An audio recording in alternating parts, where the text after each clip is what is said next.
Today, we want to share with you a little of the research on the impact of chronic stress on Ukrainian people. I don't know if you are like me, but I find research about experiences similar to mine to be helpful.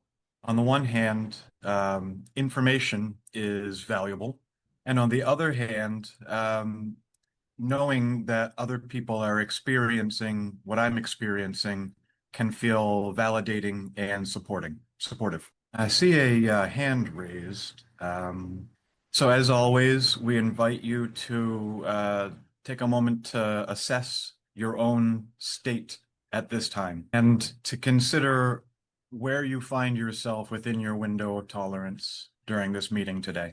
Now, one of the benefits of doing this assessment regularly is you can start to see if there are patterns. And that's particularly relevant when we're discussing the topic of measuring the impacts. So, like I mentioned, we have a little bit of research that we want to share with you.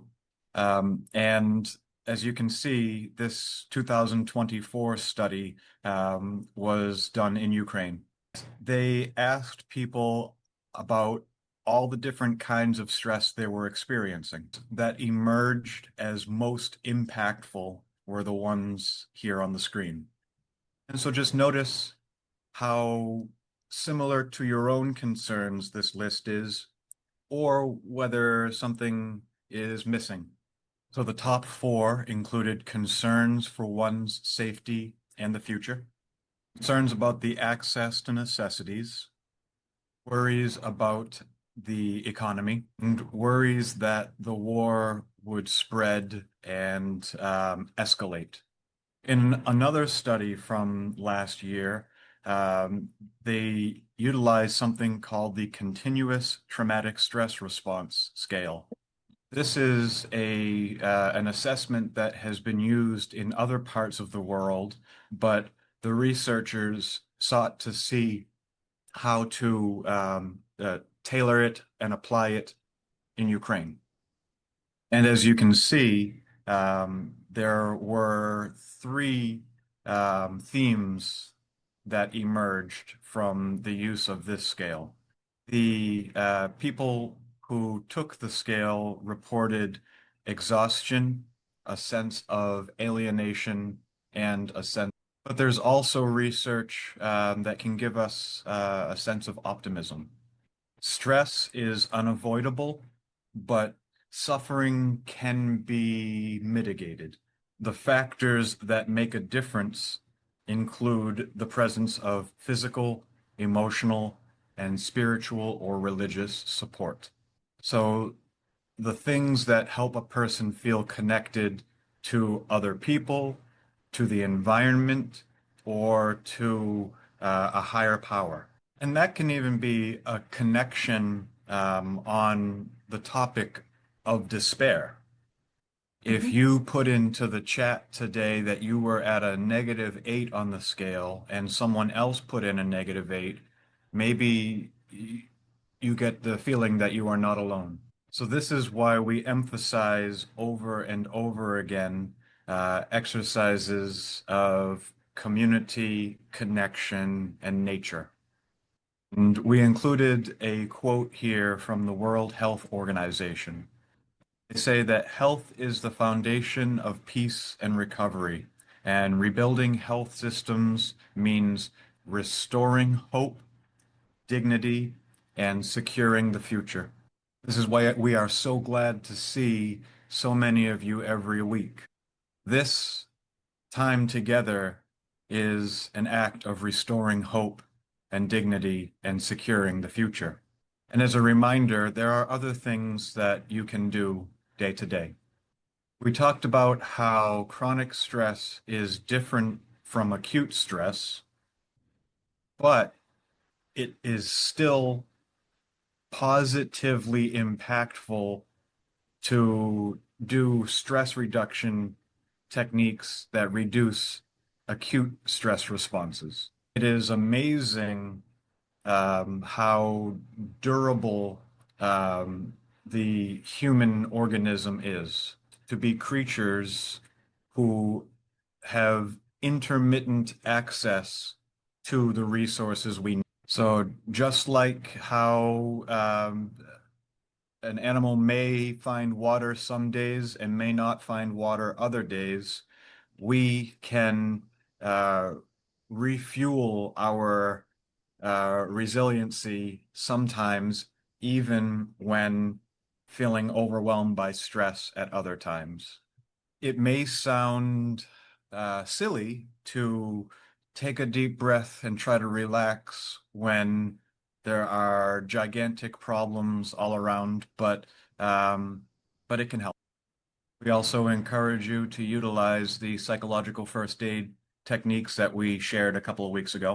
And then again, any activities that you can engage in that promote connection or decrease isolation. Also, anything that can help make meaning out of hardship.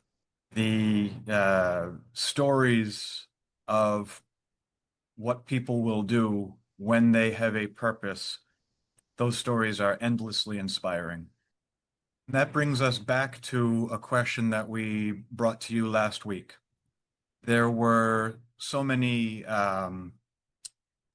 exciting responses that we wanted to take some more time with this topic.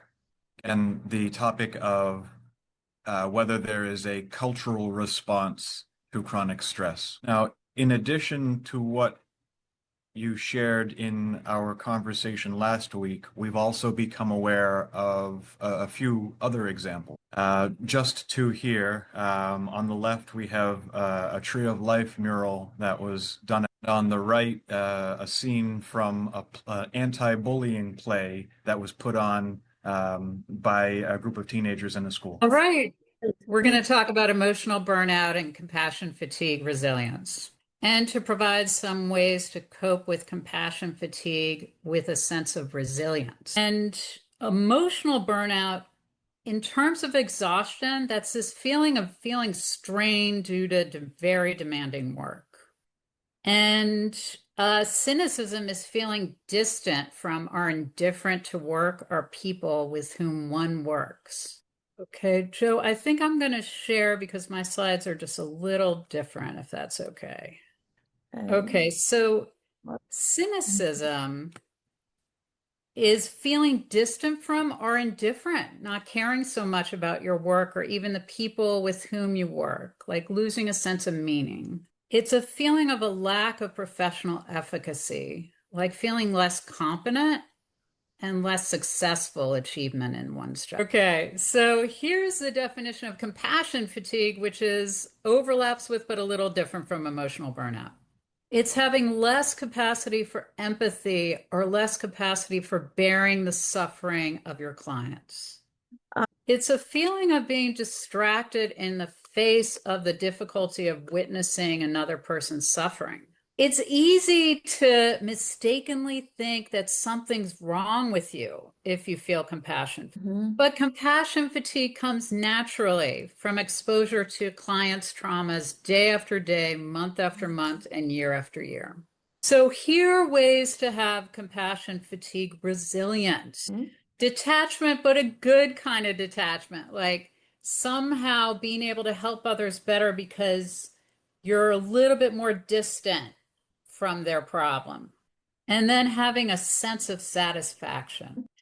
Now, these are some of the ways that you have brought up culturally managing stress, and these can help you have compassion fatigue resilience. And just as a reminder of things you have brought up as ways to cope, like yoga, ethnic folk music, and words to educate children, like singing and playing music together. Ethnic items like bracelets, for example, that connect the children with their homes, are frontline workers with their homes. I'm going to skip to what was really striking was someone, I think Veronica said, authenticity and sharing. So being honest with friends about how, and healing as a collective. You said you survive as a collective. You mentioned humor and clarify that it's not laughing at, but laughing through it. All right. So, thank you, Daria. I can see what you changed already. So I thought that it would help to think about what brings out the light. So this quote seemed relevant for us, that you often feel tired, not because you've done too much, but because you've done too little of what sparks a light in you. What sparks a light in you that helps you to recover from compassion fatigue is just something. So now the balloon is less stretched with compassion fatigue resilience, and it's an engaged balloon. So how do you know that you're feeling engaged again? Which can be a feeling of energy and mental resilience in your job. You feel yourself investing effort in your work. Feel a sense of persistence despite challenges. Like maybe you feel more of this feeling of dedication, like having a sense of meaning or pride or even appreciating the challenge again. And maybe you feel a sense of absorption in your work or even flow again, like feeling fully engrossed in your work and losing track of time.